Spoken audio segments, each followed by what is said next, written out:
Corona इस समय हमारे देश में कहर बरपा रहा है।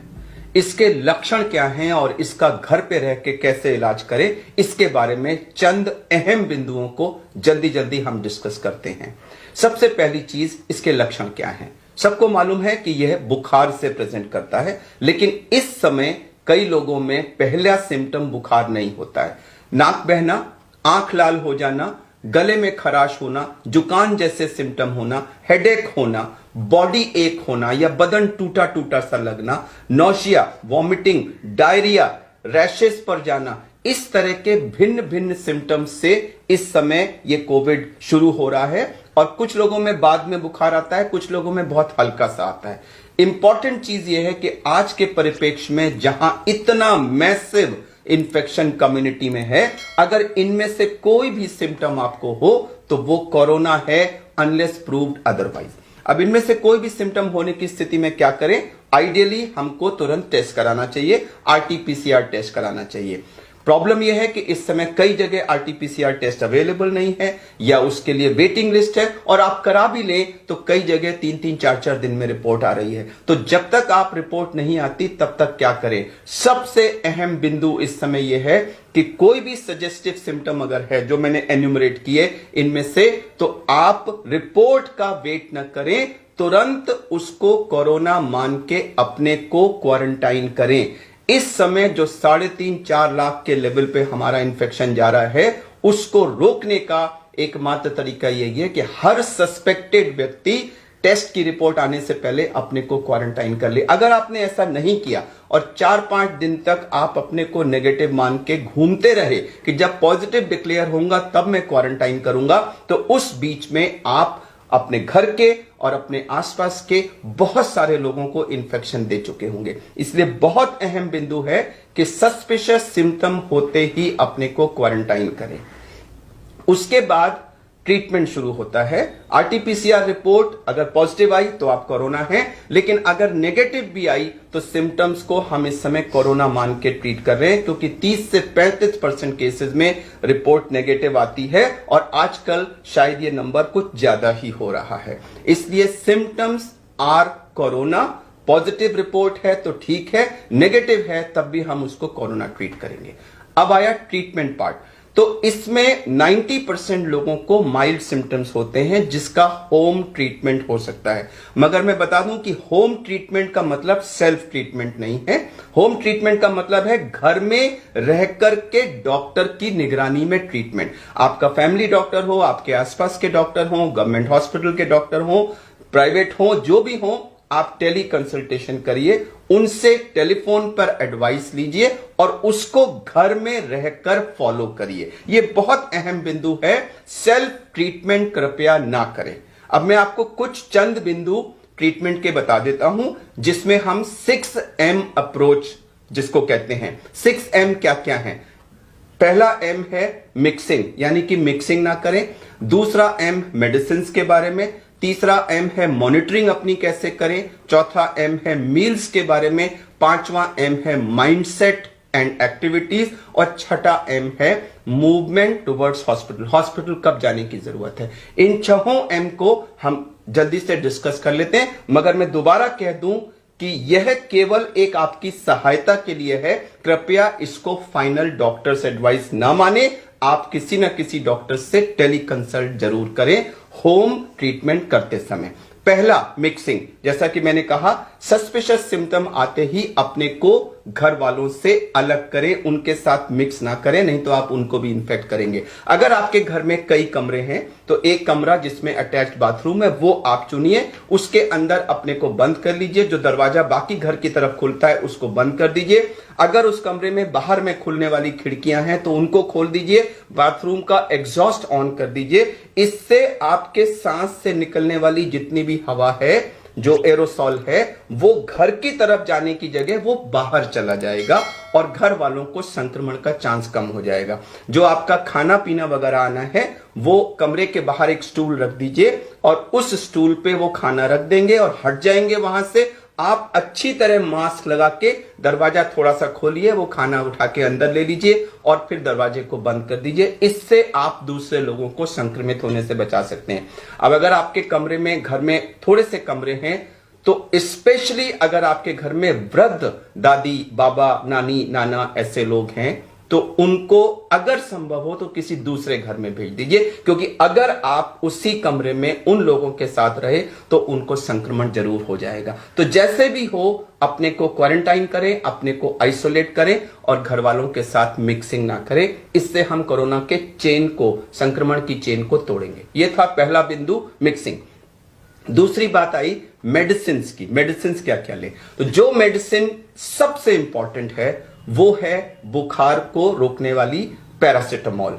बुखार हल्का भी हो सकता है और 102, 103, 104 तक भी हो सकता है। बीच बीच में आएगा जाएगा ऐसा भी हो सकता है और कंटिन्यूअस हाई भी हो सकता है। बुखार से हमारा शरीर एकदम टूट जाता है और उसको कम करना बहुत जरूरी है। तो हम 650 मिलीग्राम पैरासिटामोल को 6-6 घंटे पर लेने के लिए कहते हैं, जिससे प्रायः बुखार उतर जाता है। अगर इसके बाद भी बुखार ना उतरे तो हमें बीच में फिर कोल्ड स्पॉन्जिंग यानी कि ठंडे पानी की पट्टियां हाथ पे और पैर पे और माथे पे रख के बुखार को उतारना बहुत जरूरी होता है।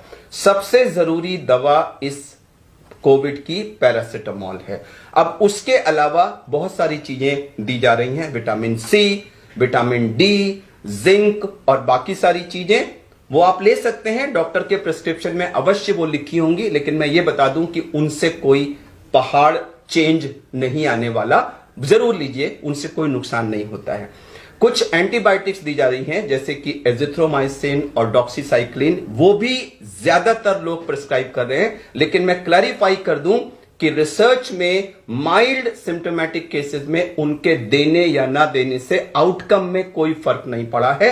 आप ले लें, मुझे कोई ऑब्जेक्शन नहीं है, लेकिन उनसे गैस्ट्राइटिस वगैरह काफी होती है। माइल्ड केस में अगर आप नहीं भी लेंगे तो कोई फर्क नहीं पड़ेगा। सबसे जरूरी चीज है पैरासिटामोल। अगर आपको गले में खराश वगैरह है तो कोई एंटी एलर्जिक भी लेते हैं, और अगर डायरिया वगैरह है तो उसके लिए भी, नौशिया वगैरह है तो उसके लिए भी टैबलेट्स हैं। मैं टैबलेट्स का नाम यहां नहीं बताऊंगा, मैं रिकमेंड करूंगा कि जब आप डॉक्टर से कंसल्ट करें तो ये बता दें, वो उसके लिए आपको लिख देंगे। तो ये तो थी मेडिसिन।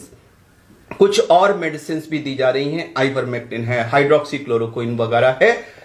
मैं दोबारा कह दूं कि किसी भी रिसर्च में इन मेडिसिन से आउटकम में कोई फर्क नहीं पड़ा है। तीसरा अहम बिंदु है मॉनिटरिंग। मॉनिटरिंग कई चीजों की करनी है। एक, हमने अपना टेम्परेचर 4-4 घंटे पे मॉनिटर करना है। बेटर होगा कि अगर आप उसका चार्ट बना लें। सबसे ज्यादा इंपॉर्टेंट मॉनिटरिंग है हमारी ऑक्सीजन की, जिसमें कि एक पल्स ऑक्सीमीटर आता है, जिसमें अंदर आप देखेंगे ऑन करके तो एक तरफ रेड लाइट आती है। वो रेड लाइट नाखून की तरफ होना चाहिए और उसको आप प्रॉपरली अंदर डाल दें और डाल करके उसको 1-2 मिनट वेट करें। उसमें एक वेव फॉर्म आता है, जब वो वेव फॉर्म स्टेबलाइज हो जाए रेगुलर, तब जो रीडिंग आती है वो फाइनल रीडिंग होती है। बीच में एक आध रीडिंग अगर लो आ जाए तो उससे घबराई नहीं। और ऑक्सीजन और हार्ट रेट, दो चीज वो दिखाता है। ऑक्सीजन हमारी 94 से ऊपर होनी चाहिए, जरूरी नहीं है कि 100 हो। 95, 96, 97 जो है 94 के ऊपर नॉर्मल है, उसको जरूर मॉनिटर करें। अगर आपकी 94 से नीचे कभी भी आती है तो वो एक डेंजरस साइन है और हमें उस पर तुरंत उसका संज्ञान लेना है। तो एक टेम्परेचर मॉनिटरिंग करेंगे, आप ऑक्सीजन की मॉनिटरिंग करेंगे, और अगर आपको डायरिया बहुत ज्यादा हो रहा है तो यह भी मॉनिटरिंग करेंगे कि कितना आपका फ्लूइड लॉस हो रहा है, क्योंकि उससे आपको डिहाइड्रेशन की पॉसिबिलिटी होती है। और आप ये भी देखेंगे, रिलेटिव्स को देखना चाहिए कि पेशेंट की कॉन्शियसनेस लेवल में तो कोई फर्क नहीं पड़ रहा है और उनको कहीं बहुत सीवियर फीवर वगैरह की वजह से एग्जॉशन तो नहीं हो रहा है और एक्सेसिव कॉफ वगैरह तो नहीं है। तो इन सब चीजों की हम मॉनिटरिंग करेंगे। पेशेंट को रेस्ट करना चाहिए, लेकिन रेस्ट का मतलब बिल्कुल ये नहीं कि आप टट्टी पेशाब भी बिस्तर पे करेंगे। आप रेस्ट करिए, लेकिन बीच बीच में उठिए, थोड़ा बहुत एक्सरसाइज करिए। हाथ को ऐसे ऊपर किया, नीचे किया, शोल्डर को थोड़ा सा मूव किया, चेस्ट को थोड़ा सा मूव किया, थोड़ा सा बिस्तर के आसपास चल लिए, टॉयलेट तक गए, तो थोड़ा बहुत मूवमेंट आपका जरूर होना चाहिए। बहुत अहम बिंदु है मील्स का। लोग बुखार होते ही खाना पीना बंद कर देते हैं या तरह तरह की जंक चीजें खाने लग जाते हैं। सबसे अहम चीज है आपको हाई प्रोटीन डाइट लेनी है, लो कार्बोहाइड्रेट और लो फैट।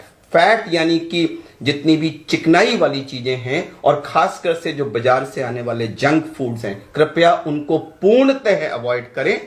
कार्बोहाइड्रेट यानी कि पेस्ट्री और इस तरह की जो मीठी चीजें हैं वो भी जहां तक संभव हो कम से कम मात्रा में लें। आपको प्रोटीन चाहिए। प्रोटीन किस में मिलेगा? नॉन वेज फूड में प्रोटीन होता है, लेकिन उसको कम से कम घी में बनाएं।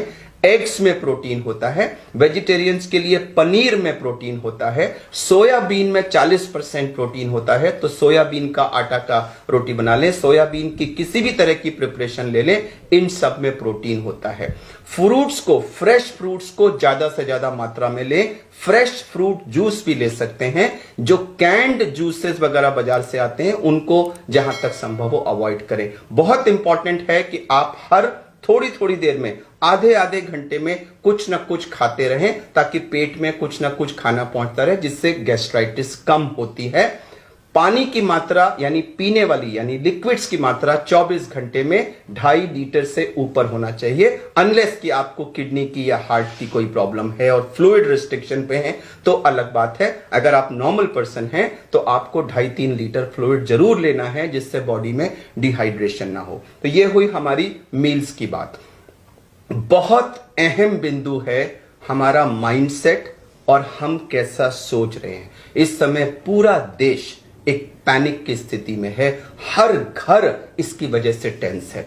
मैं आपको बता दूं कि जब हम पैनिक्ड होते हैं, टेंस होते हैं, परेशान होते हैं, तो उस समय हमारे शरीर में बहुत सारे स्ट्रेस हार्मोन्स रिलीज होते हैं, एड्रेनलिन उनमें से एक है।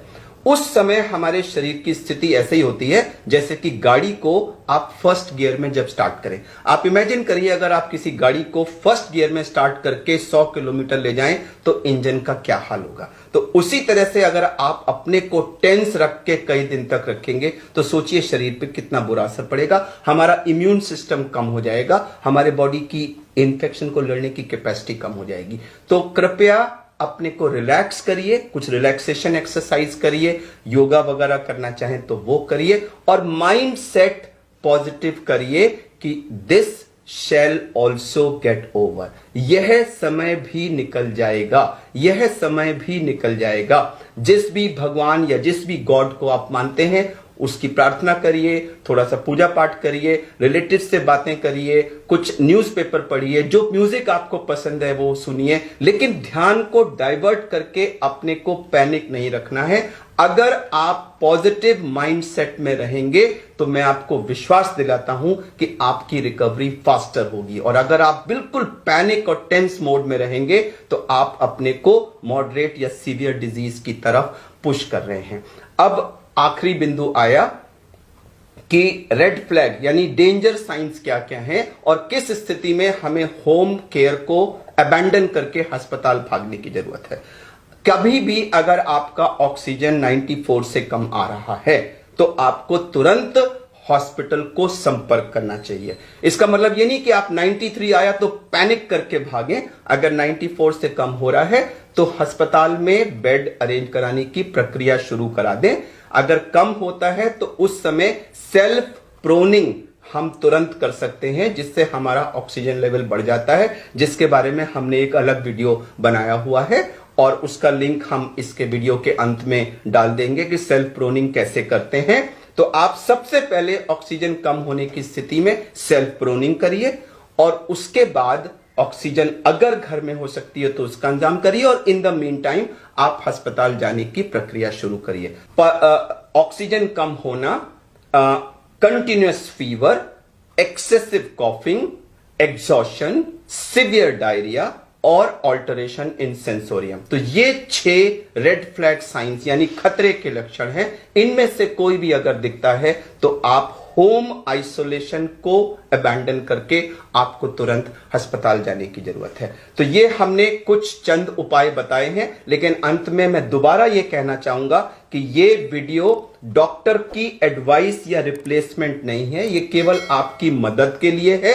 होम आइसोलेशन का मतलब सेल्फ ट्रीटमेंट नहीं है। होम आइसोलेशन का मतलब है किसी डॉक्टर की टेली कंसल्टेशन के अंडर में घर में स्वयं ट्रीटमेंट। इसमें बताई गई बातें आपको होम ट्रीटमेंट में थोड़ा सा मदद करेंगी। सुनने के लिए धन्यवाद। आपकी जल्दी रिकवरी की कामना करते हुए आपको नमस्कार।